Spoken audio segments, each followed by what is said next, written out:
Imagine a serene college campus, the University of California, Los Angeles, also known as UCLA, suddenly erupting into a battleground. That's exactly what happened recently, forever changing the landscape of protests on California campuses. This all started with dueling groups of pro-Palestinian and pro-Israeli protesters, their passionate voices clashing in the heart of academia. The spark? Israel's offensive in Gaza.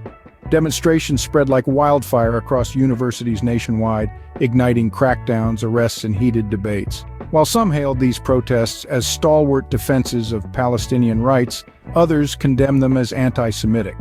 The situation escalated rapidly. What began as peaceful protests turned violent at UCLA, leading to clashes between pro-Palestinian and pro-Israeli groups. Injuries were reported and classes were canceled, disrupting the very essence of campus life.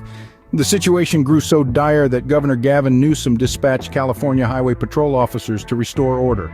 But the unrest didn't stop there. The protests also sparked divisions among Democrats, putting President Biden under pressure to take a stronger stance on the Israel-Gaza conflict. Some Democrats advocated for sanctions against Israel, while others stood firm in their belief of Israel's right to defend itself.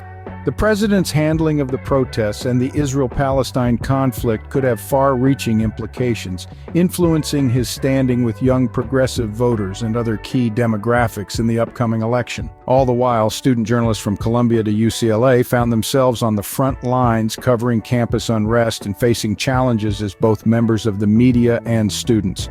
Despite the pressure and emotional challenges, they emphasized the importance of accurate reporting and maintaining relationships with campus communities. Their unique access and understanding of campus dynamics set them apart from national news outlets. The fallout from these events was significant. The effectiveness of UC campus safety guidelines was called into question, and calls for UCLA Chancellor Gene Block to resign echoed across the campus.